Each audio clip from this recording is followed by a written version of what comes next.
নমস্কার বন্ধুরা, গল্পের চিলেকোঠা পরিবারে আপনাদের সকলকে স্বাগত জানাই। আমি সায়নী। আজ আমাদের নিবেদন বিখ্যাত সাহিত্যিক শ্রী সুনীল গঙ্গোপাধ্যায় রচিত গল্প নীলপরী। গল্পটি কেমন লাগলো কমেন্টে জানাবেন। যদি ভালো লাগে লাইক করবে, আর চ্যানেলটিতে যদি নতুন হয়ে থাকে সাবস্ক্রাইব করবেন। তবে চলুন আর দেরি করব না, শুরু করি আজকের গল্প। শ্রী সুনীল গঙ্গোপাধ্যায় রচিত নীলপরী।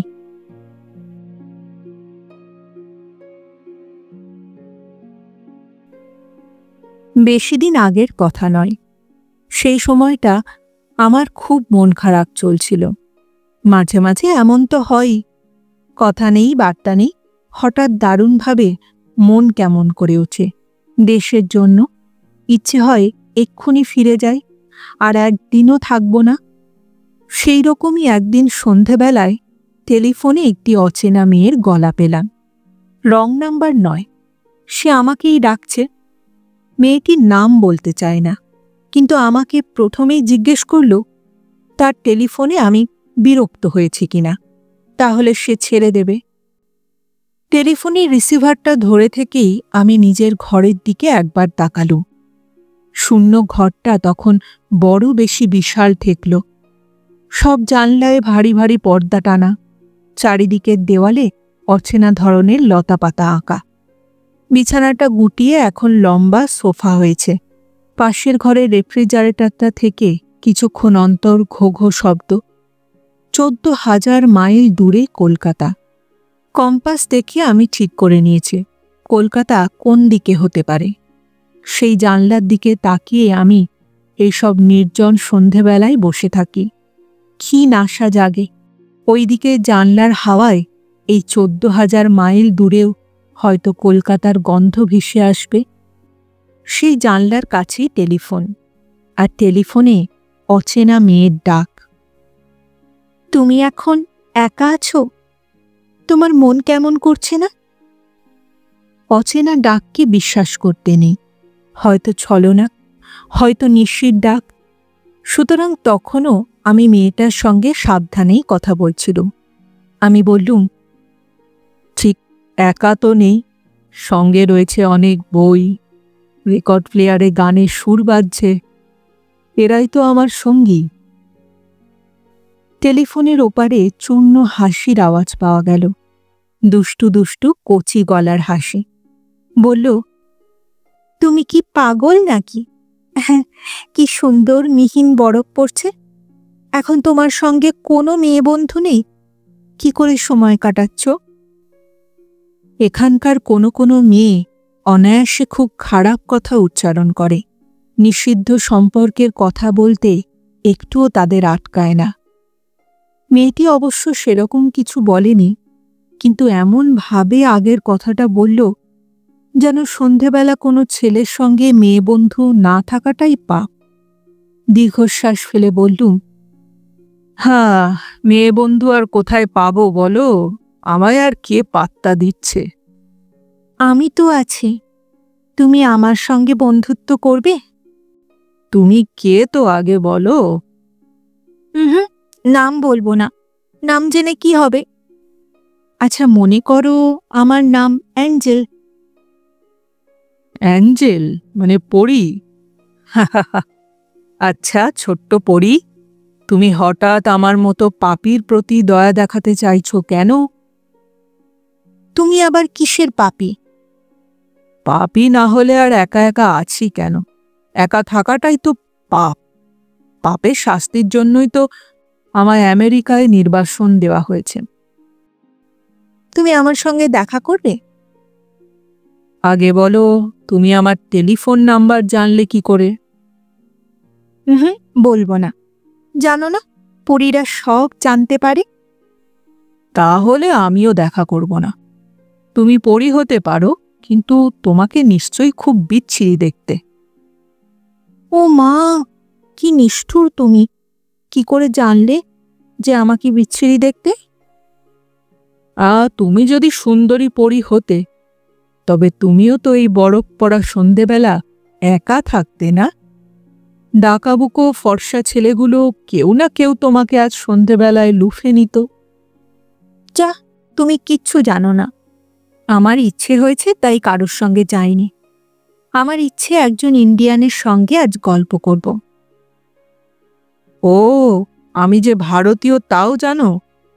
আমি যে শিকাগো পর্যন্ত মোটর রাইডের জন্য বিজ্ঞাপন দিয়েছিলাম, সেখান থেকেই তুমি আমার নাম্বার আর নামটা জেনেছো না? ওসব কথা থাক, তুমি আমার সঙ্গে আজ দেখা করবে কিনা বলো। ভেবে দেখি। আচ্ছা ঠিক আছে, বলো কোথায় দেখা করতে হবে। তুমি বলো না, তোমার যেখানে সুবিধে সেটা বলো না। জেফারসন অ্যাভিনিউতে সিয়ার্স রোবাকের দোকান আছে, চেনো? তার সামনে একটা ডাকবাক্স, সেখানে এসে তুমি দাঁড়াও। সে কি, না না, ওখানে আমি যাব না, বড্ড ভিড়। তুমি এক কাজ করো, বরং 3rd স্ট্রিটের হাইওয়ে মোড়ে একটা গ্যাস স্টেশন আছে, ঠিক তার উল্টো দিকে একটা চেরি গাছ, তুমি তার নিচে এসে দাঁড়াও। চেরি গাছের তলাতেই অ্যাঞ্জেলকে ভালো মানাবে। All right. শোনো, আমি হচ্ছি ব্লন্ড, নীল রঙের রেনকোট পরে থাকবো, চেরি গাছটার গায়ে বাঁ হাত দিয়ে হেলান দিয়ে দাঁড়াবো। আর তুমি?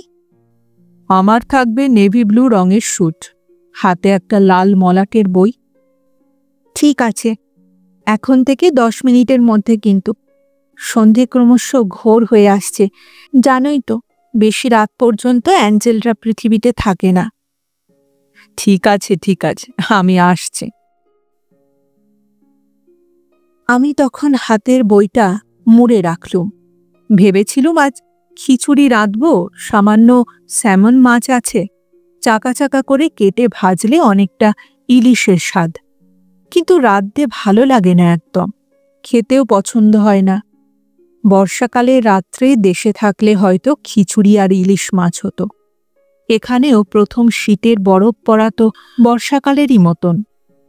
সন্ধেবেলা কোনো কাজ ছিল না, ঘন ঘন পার্টিতে যেতে ক্লান্ত লাগে। সেই একঘেয়ে কথা আর ঠোঁট বেঁকিয়ে চাপা হাসি, তাও আর ভালো লাগে না। আবার একা থাকতেও ভালো লাগে না। হঠাৎ এই মেয়েটার টেলিফোন। কীরকম মেয়ে কে জানে।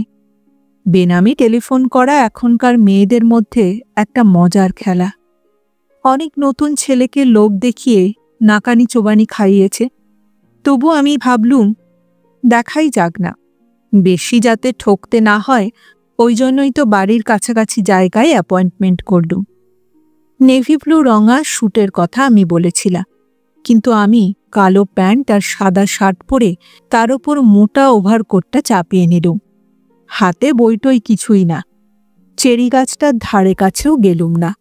গ্যাস স্টেশনের পাশেই একটা ছোট্ট বার, সেটাই ঢুকে এক বোতল বিয়ারের অর্ডার দিয়ে বসলুম দরজার কাছে। চোখ রইল রাস্তার ওপরে চেরি গাছটার দিকে। নিঃশব্দে হালকা পেঁজা তুলোর মতো তুষার ঝরে পড়ছে। এই তুষারপাতের সময় চারিদিক বড় নিঃশব্দ। বিরাট বিরাট মোটর গাড়িগুলো দুর্দান্ত বেগে ছুটে যায়, তবুও শব্দ পাওয়া যায় না। যেদিকে তাকায় শুধুই সাদা। এই সাদা রং আর শব্দহীনতা, এই সময় মানুষের বুকের ভেতরটা আরও বেশি ফাঁকা হয়ে যায়। নইলে আমিই বা কেন বোকার মতন উড়ো টেলিফোন পেয়ে বাড়ি থেকে বেরুতে যাব? রাস্তার ওপর কয়েক ইঞ্চি পুরো বরফের চাদর জমেছে। সবাই হাঁটছে পা টিপে টিপে। মেয়েদের পোশাক লাল, নীল, গোলাপি। পুরুষরা প্রায় সবাই কালো কোট। সাদা পটভূমিকায় এই সমস্ত চলন্ত রং মাঝে মাঝে ভেসে যাচ্ছে। জোড়ায় জোড়ায় ছেলে মেয়ে, আকস্মিক হাসি, ছাত্রদের দল, কিশোরী মেয়ে স্রোত, সবাই চলে যাচ্ছে, কিন্তু কেউ থামছে না। মিনিট 15 অপেক্ষা করার পরে আমি সেই বার থেকে বেরিয়ে এলুম। বাইরে এক কোণে দাঁড়িয়ে একটা সিগারেট ধরিয়ে চেরি গাছটার দিকে লক্ষ্য রাখলুম আর চোখে। আর 10 মিনিটের মধ্যেও কোনো নীল বর্ষাতি জড়ানো পরি সেই গাছের নিচে এসে দাঁড়াল না। খুব বোকা বানিয়েছে। ক্রমশ এমন মেজাজ খারাপ হতে লাগল যে আমি সমস্ত শ্বেতাঙ্গিনীদের ওপরই অসম্ভব রেগে গেলুম। যত রাজ্যের নির্লজ্জ বেহায়া সব মেয়ে, যার তার সঙ্গে খালি হৈ হৈ করে বেড়ায়। মনের মধ্যে এতটুকু গভীরতা নেই, শরীর ছাড়া তারা কিচ্ছু বোঝে না। আমাদের ভারতীয় মেয়েরা কত ভালো, কি শান্ত আর নম্র। এরকম ক্যাটক্যাটে ফর্সা আর গুন্ডার মতো নাই বা হলো তারাই তো আসল সুন্দরী। এর চেয়ে অরণ্যকে ফোন করলেই হতো। রাগে গজরাতে গজরাতে বাড়ি ফিরে এলু, আর সঙ্গে সঙ্গে টেলিফোন তুললু। মেয়েলি গলায় আবার হ্যালো। প্রচণ্ড ধমক লাগাতে যাচ্ছিল, কিন্তু ওপাশ থেকে বাংলায় কথা ভেসে এলো। আপনার খাওয়া হয়ে গেছে? আমি মমতা বৌদি, অর্থাৎ বটানি রিসার্চ স্কলার অরুণ মুখার্জির স্ত্রী। আমাকে খুব খাতির করেন, কেননা আমার কাছে প্রায়ই বাংলা পত্রপত্রিকা আসে, সেগুলো আমি ওকে পড়তে দিই। ইস, আর একটু হলে ওকেই ধমক দিতে যাচ্ছিল। সঙ্গে সঙ্গে সামান্য গলার স্বর বদলে বললুম, হ্যাঁ 8টা বাজে, এর মধ্যেই খাওয়া হয়ে যাবে? আমি কি সাহেব হয়ে গেছি নাকি? রান্নাই হয়নি এখনো। তাহলে আজ আর রান্না করতে হবে না, আমাদের বাড়িতে চলে আসুন। দেশ থেকে আজ মুগের ডালের পাঁপড় আর আচার এসেছে। আজ খিচুড়ি রেঁধেছি, আর সঙ্গে একটু মাছ ভাজা। বৌদি, আপনি কি মন্ত্র জানেন? আজ আমারও ভীষণ খিচুড়ি মাছ ভাজা খেতে ইচ্ছে করছিল। কি করে আপনি আমার মনের কথা টের পেলেন? আমাদের সকলের মনই যে এক সুতোয় বাঁধা। আপনার মমতাময়ী নাম এই জন্যেই সার্থক। আপনার দাদা যাচ্ছেন গাড়ি নিয়ে, আপনাকে তুলে আনবেন। তৈরি হওয়া আর কি, আমি তো বাইরে যাওয়ার পোশাক পরেই ছিল। মমতা বৌদির জন্য 2-1খানা মাসিক পত্রিকা খুঁজতে লাগলুম। খেতে খেতেই আমার বই পড়ার অভ্যাস। অধিকাংশ নতুন বই রান্নাঘরের টেবিলেই থাকে। কয়েক মিনিট পরে আবার টেলিফোনের ঝনঝন। এবার নির্ভুল সেই মেয়েটির কণ্ঠ। তুমি রাগ করেছ না? আমার চোয়াল কঠিন হয়ে এলো। রুক্ষ গলায় বললুম, কেন তুমি আমায় বিরক্ত করছো? মজা করতে হয় তুমি তোমাদের আমেরিকান ছেলেদের নিয়ে করো না, আমাকে কেন? আমাকে এত বোকা পাওনি যে তোমাদের বদমাইশিতে ভুলবো। আমি মোটেই ও জায়গায় যাইনি। তুমি গিয়েছিলে, আমি জানি। তার মানে? তোমাকে আমি দেখেছি। অসম্ভব। কি করে? রাগ করো না, জানোই তো অ্যাঞ্জেলদের ওপর রাগ করতে নেই। শোনো, তোমাকে বলছি ব্যাপারটা। তোমাকে যখন ফোন করি, আমার 2জন মেয়ে বন্ধু তখন পাশে ছিল। ওরাও মজা দেখবার জন্য আমার সঙ্গে যেতে চাইল। তাই আমি আর চেরি গাছের নিচে দাঁড়াইনি, দূরে দাঁড়িয়েছিলাম। তুমি আমাদের দেখতে পাওনি, কিন্তু আমরা তোমাকে দেখেছি।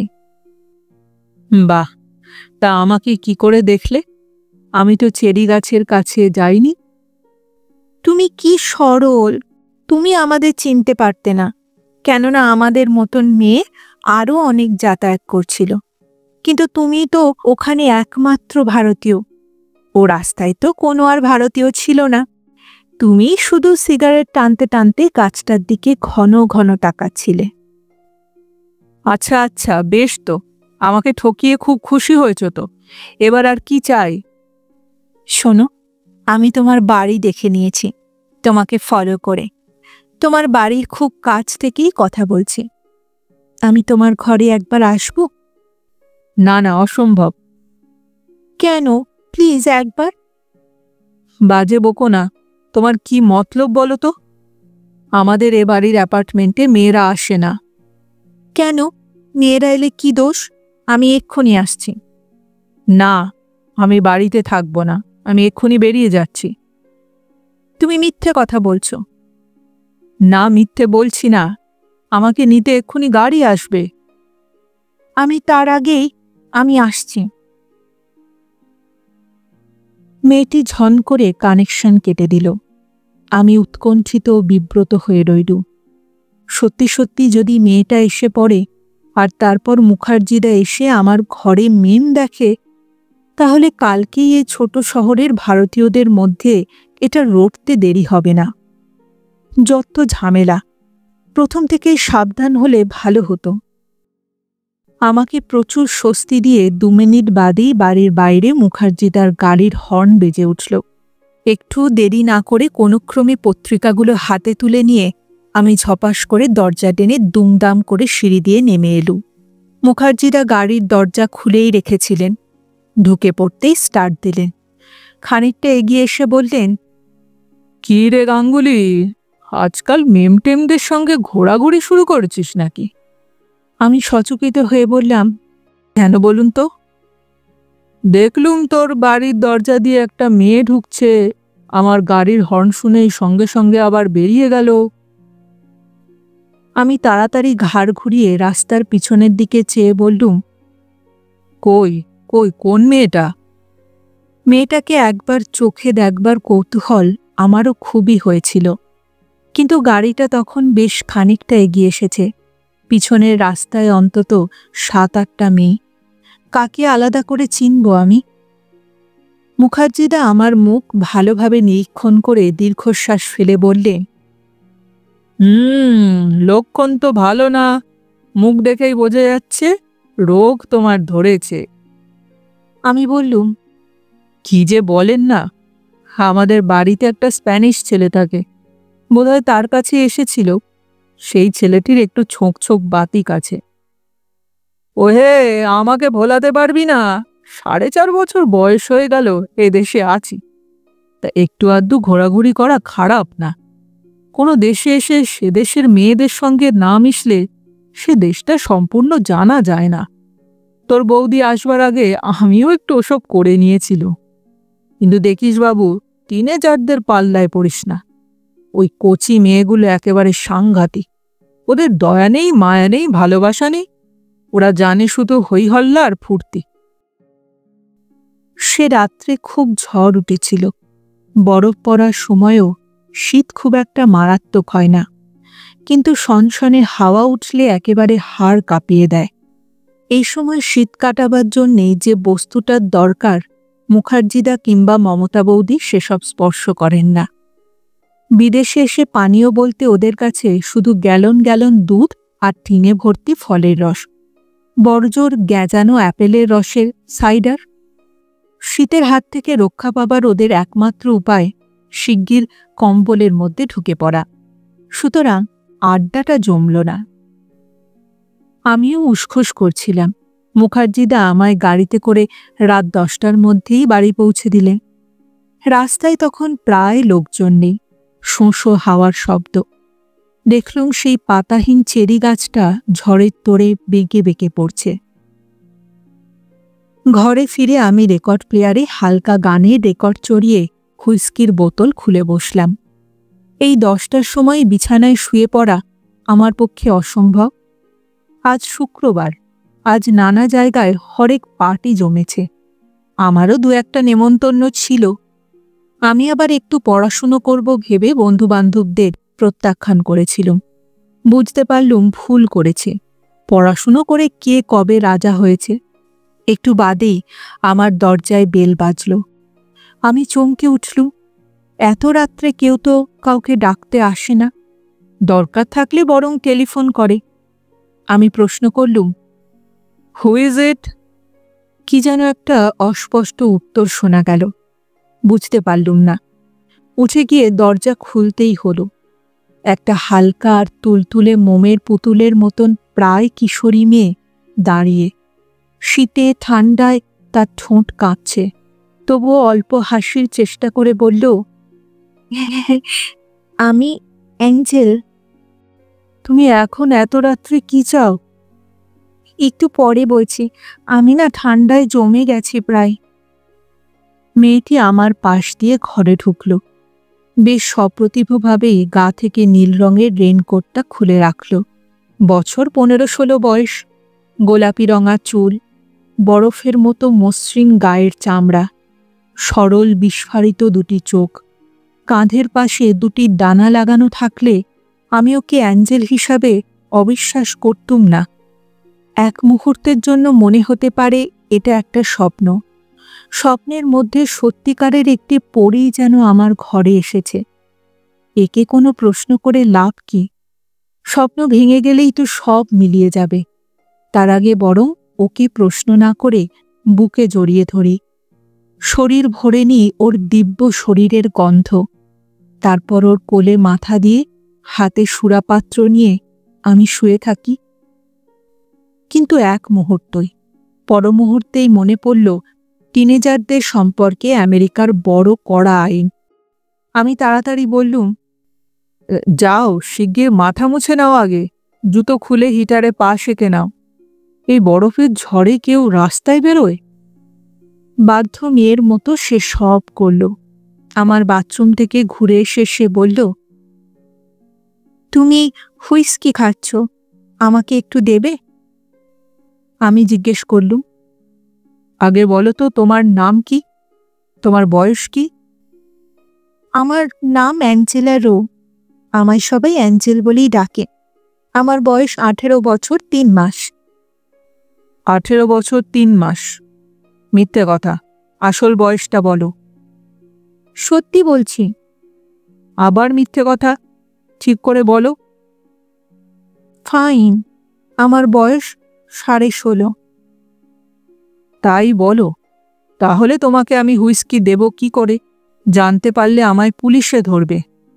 আমার ঘরে তোমার থাকাও তো বিপজ্জনক। তুমি এসেছো কেন? পরে বলছি, আমায় একটুখানি দাও না, আমার শীত করছে খুব। কেউ জানতে পারবে না, আমার হুইস্কি খাওয়ার অভ্যাস আছে। বাড়িতে আমি লুকিয়ে লুকিয়ে খেয়েছি। এইটুখানি দিচ্ছি, আর চাইবে না। এবার বলো তুমি কেন এসেছো? আমি তোমার কাছেই থাকব। আমি আটকে উঠল।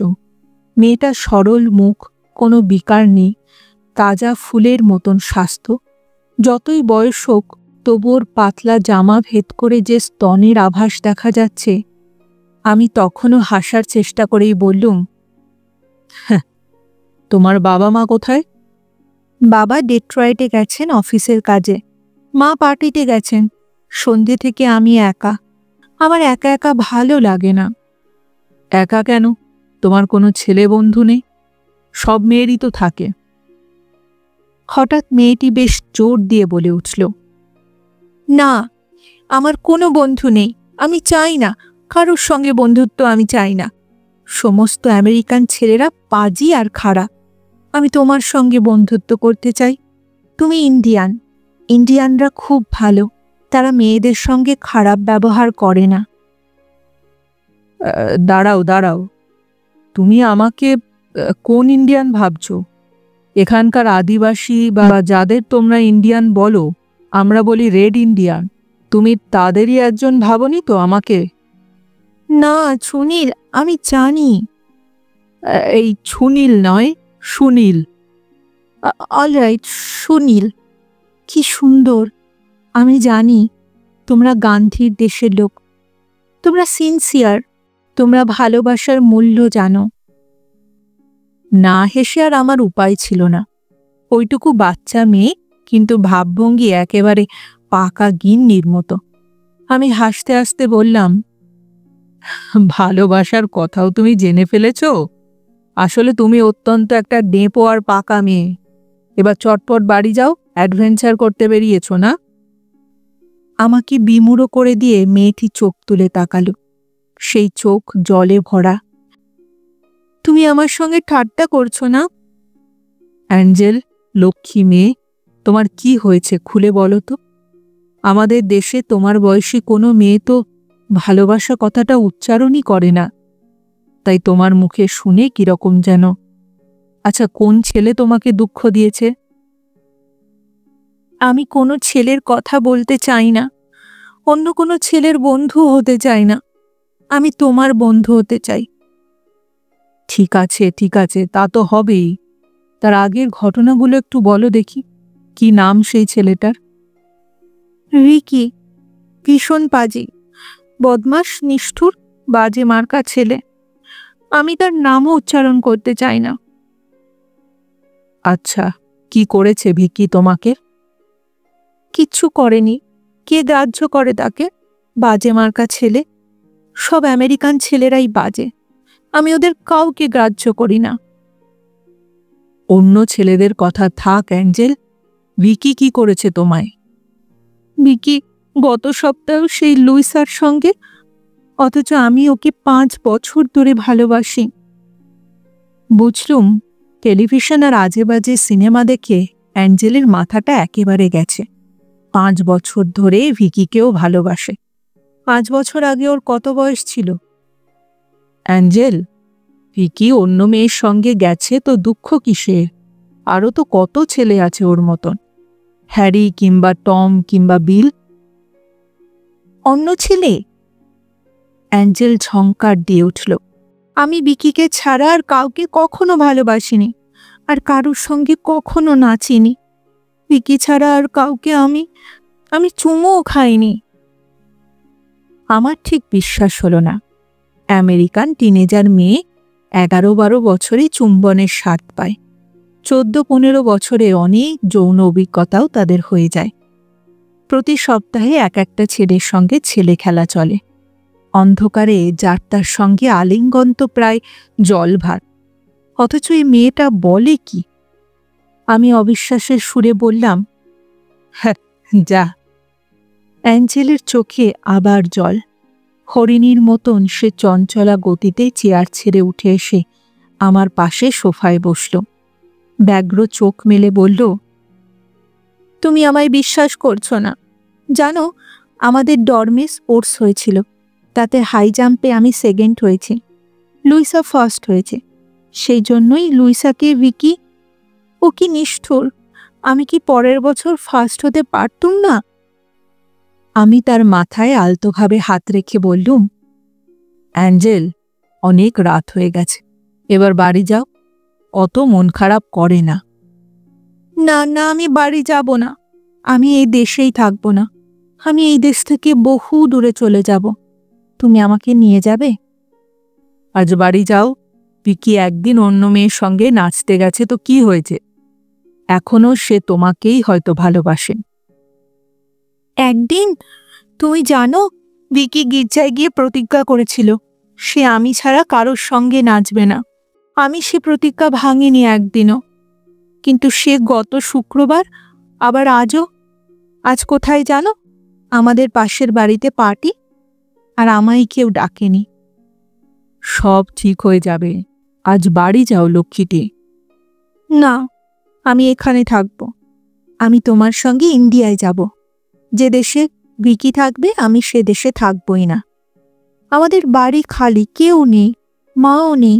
আমি সেখানে শুয়ে শুয়ে পাশের বাড়িতে ভিকি আর লুইসার নাচের আওয়াজ শুনব। না, বাড়িতে গিয়ে চুপটি করে ঘুমিয়ে থাকো, কাল সব ঠিক হয়ে যাবে। তুমি আমাকে তাড়িয়ে দিচ্ছ না? আমি মন ঠিক করে ফেলেছি, এদেশে আর থাকবই না। যেখানে ভালোবাসা নেই সেখানে আমি থাকব না। আমি যে অন্য দেশে কি করে যেতে হয় জানি না তো। তুমি আমাকে নিয়ে যাবে বলো? অ্যাঞ্জেল তার মৃণাল ভুজ দুখানি তুলে আমাকে জড়িয়ে ধরে ঝাঁকুনি দিয়ে বলতে লাগল, বলো বলো বলো না। ঘরের মধ্যে এখন আর শীত নেই। অ্যাঞ্জেলের শরীর আবার উষ্ণ হয়ে এসেছে। তার সেই টকবগে রক্তময় শরীরের স্পর্শ আমার শরীরে। তার পিঠে আমি একটা হাত রাখতে আমার বুকের মধ্যে যেন ছ্যাঁত করে উঠল। প্রায় মধ্যরাত, বাইরে তুষার হাওয়া। কিছুটা হুইস্কি পান করে আমার মনও চঞ্চল। আর পাশেই পরীর মতন বালিকা সদ্য কৈশোর ছাড়িয়েছে। যৌবনের সব চিহ্ন এসে গেছে দেহে। ফুটফুটে খালি পা দুখানি মেঝের ওপর পাতা, সতেজ 2 উরু, মুঠি মাপের কোমর, কোমল বুক দুটি ঘন ঘন নিঃশ্বাসে দুলছে। তখনও আমি ভেবেছিলাম সবটাই ছেলে মানুষই। একটা অনভিজ্ঞা সরল মেয়ের বন্ধুর ওপর রাগ করে অতিরিক্ত আবেগে বাড়ি ছেড়ে চলে আসতে চাওয়া। অথচ ওর জন্য আমার মায়াও হচ্ছিল। বাবা বাড়িতে নেই, মা সারারাত অন্য জায়গায় পার্টিতে ব্যস্ত, আর একলা বাড়িতে ওই মেয়ে। তার ওপর পাশের বাড়িতে ওরই প্রাণের বন্ধু অন্য মেয়ের সঙ্গে নাচছে। মনের মধ্যে ওর তো আঘাত লাগবেই, কিন্তু আমারই বা কি করার আছে? আমি নিজেকে সম্পূর্ণ বিশ্বাস করি না। আমার হাত থেকেও তো ওকে বাঁচানো দরকার। আমি খানিকটা কঠিন হয়ে বললুম, অ্যাঞ্জেল, এবার তোমাকে যেতেই হবে। আমি ট্যাক্সি ডেকে দিচ্ছি, আর একটাও কথা নয়। কেন? এখানে এরকম ভাবে থাকতে নেই তাই। কেন থাকতে নেই? এখন থেকে আমি যদি তোমাকে ভালোবাসি, তুমি বাসবে না? তুমি আমাকে পছন্দ করছো না? তোমাকে আমার খুবই পছন্দ, কিন্তু একজনের ওপর রাগ করে আমায় ভালোবাসবে, তা তো হয় না। তুমি এত বড় হয়েছ, তুমি নিজেই ভেবে দেখো। আমি ভিকিকে আর একটুও ভালোবাসি না। হ্যাঁ, তুমি ভিকিকেই ভালোবাসো। না, তুমি আমায় তাড়িয়ে দিও না। আমি আজ এখানেই শুয়ে থাকব। তুমি বিছানায় শো, আমি এই সোফাটায়। এতেই আমার হয়ে যাবে। তা হয় না অ্যাঞ্জেল। কেন হয় না? অ্যাঞ্জেল, তুমি তো বোকা নও। একা ঘরে কখনো এরকম ভাবে শোয়া যায়? না না, তুমি ওঠো। না প্লিজ, আমি বাড়ি গিয়ে ঘুমোতে পারবো না। আমাকে তাড়িয়ে দিও না। তুমি যদি বাড়ি না যাও তাহলে আমি পুলিশে খবর দেব। তুমি এখনো অপ্রাপ্ত বয়স্কা, পুলিশ এসে তোমাকে ঠিক ধরে নিয়ে যাবে। অভিমানী অ্যাঞ্জেলের মুখটা লাল হয়ে উঠল। উঠে দাঁড়িয়ে বলল, তুমি আমাকে তাড়িয়ে দিচ্ছ। বাবা বলেছিলেন ভারতীয়রা খুব ভালো লোক। সব বাজে কথা। আমি এখন কোথায় যাব? ওর সেই আহত অভিমান মাখা মুখ সহ্য করা যায় না। আমি এগিয়ে গিয়ে ওকে জড়িয়ে ধরে বললুম, অ্যাঞ্জেল, লক্ষ্মী সোনা, রাগ করো না। আমি বলছি এতেই ভালো হবে। তুমি বরং তোমাদের পাশের বাড়ির সেই পার্টিতে যাও। এখন রাত 11:30, এখনো পার্টি ভাঙেনি। তুমি ভিকির কাছে গিয়ে দাঁড়াও। তুমি ওকে এত ভালোবাসো, সে ঠিক বুঝতে পারবে। আমি বলছি, ভিকি তোমাকে দেখলেই বুঝতে পারবে। সে তোমার দিকেই এগিয়ে আসবে। তুমি ওর সঙ্গে একটু নেচে তারপর বাড়িতে ঘুমিয়ে পড়ো। তোমার মতন মেয়েকে যে ভালোবাসবে সে ধন্য হবে। ভিকি তো আর বোকা নয়। আমি রেনকোটটা তুলে অ্যাঞ্জেলকে পরিয়ে দিলাম। জুতো জোড়াও এগিয়ে দিলাম। দরজা খুলে বললাম, সিঁড়ি দিয়ে পা টিপে টিপে নামো। অ্যাঞ্জেল আমার বাড়ি থেকে বেরোতেই একটা ট্যাক্সি পেয়ে গেল। আমি দরজায় দাঁড়িয়ে দেখলুম, আর ওর সঙ্গে সেই আমার শেষ দেখা। এক এক সময় আমার মনে হয় আমি বোধহয় ভুলই করেছিলাম। আমার উচিত ছিল অ্যাঞ্জেলকে আমার ঘরে আশ্রয় দেওয়া। আমার রক্ত চঞ্চল, অমন রূপসী বালিকাকে পাশে পেয়ে আমি যদি কিছু করে ফেলতাম, যদি ঘটনা আরও কিছু দূর গড়াতো। কিন্তু মানুষে তো একে অন্যায়ই বলবে। একটা অচেনা 16 বছরের মেয়েকে সারা রাত নিজের ঘরে রাখা, তার প্রতি লোলুপ দৃষ্টি দেওয়া। মুখার্জিদা, মমতা বৌদি তাহলে আর আমার মুখ দেখতেন? আপ্পারাও আমাকে পুলিশে ধরাতো। সবাই বলতো আমাকে পাষণ্ড। কিন্তু আমি অত কিছু তখন ভাবিনি। নিজের কাছ থেকেই বাঁচতে চাইছিলাম। অ্যাঞ্জেলের মানসিক উদ্বেগকে আমি শেষ পর্যন্ত ছেলে মানুষই ভেবেছিলাম। ওইটুকু মেয়ে, ও আর ভালোবাসার কি বোঝে? একটা প্রচণ্ড অভিমানেই শুধু। কিন্তু আশ্চর্যভাবে পরের দিন সকালে সিডার নদীতে অ্যাঞ্জেলের মৃতদেহ পাওয়া গিয়েছিল। নির্জন মধ্যরাত্রে লিংকন ব্রিজ থেকে ঝাঁপিয়ে পড়ে আত্মহত্যা করেছিল সে। আর আমি দেখতে গিয়েছিলাম সেই মৃতদেহ। তার মুখে তখনও তীব্র অভিমান লেগে। পুলিশ ভিকিকে খুঁজে বার করেছিল। ট্যাক্সিওয়ালার সাক্ষ্যে আমাকেও যেতে হয়েছিল পুলিশের কাছে। শেষ পর্যন্ত আত্মহত্যাই প্রমাণিত হয়েছিল। ভিকির বিশেষ দোষ ছিল না। নাচের পার্টিতে মাঝরাতে অ্যাঞ্জেল গিয়ে হাজির হয়েছিল। ভিকির বাহু থেকে লুইসাকে ছিনিয়ে নিয়ে ধাক্কা মেরে সে বলেছিল, না, ভিকির সঙ্গে আর কেউ নাচবে না। সবাই হেসে উঠেছিল ওর পাগলামি দেখে। ভিকিও অপমানিত বোধ করেছিল। সে রুক্ষ স্বরে বলেছিল, শোনো ডার্লিং, আমি তোমাকে এখনো বিয়ে করিনি, আর তুমি এর মধ্যেই দজ্জাল বউয়ের মতো। ভিকি কি করে জানবে অ্যাঞ্জেল অত আঘাত পাবে? কেই বা কি করে জানবে? ছেলেমেয়েরা কম বয়সে এর তার সঙ্গে প্রেম করবে, সেই তো স্বাভাবিক। একজন আরেকজনকে পছন্দ করছে না তো তাতে কি? আরেকজন তো আছে, বিয়ের পরেই কত ঘন ঘন বিচ্ছেদ হয়, আর বিয়ের আগে তো কেউ ভাবিনি, আমিও ভাবিনি যে সব মানুষই বাঁধা ধরা নিয়মের মধ্যে পড়ে না। ওইটুকু একটা কচি মেয়ে যে তার নিয়ম ভেঙে বসে আছে তা কে জানত? মাঝে মাঝে ভাবি, অ্যাঞ্জেলকে সে রাত্রে আমি আশ্রয় দিলে ও বোধহয় প্রাণে বাঁচত। তাতে হয়তো নিয়ম ভাঙা হতো, কিন্তু নিয়মের চেয়েও তো প্রাণ বড়। আবার একথাও মনে হয়, অ্যাঞ্জেল ছিল সত্যিকারের পরী, আর ওই রকম পরীরা এই পৃথিবীতে দৈবাতই মাঝে মাঝে জন্মায়, এবং এই নিষ্ঠুর নিয়মের পৃথিবীতে তারা বাঁচতেও পারে না।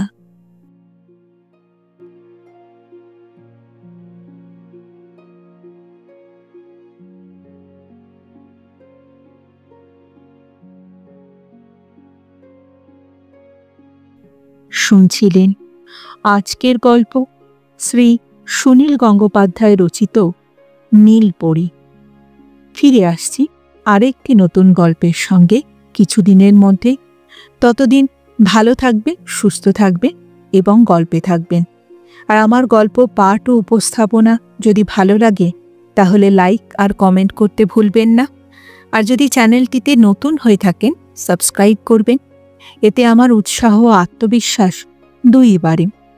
তাহলে আজ এখানেই বিদায় নিচ্ছি, আবার দেখা হচ্ছে। নমস্কার।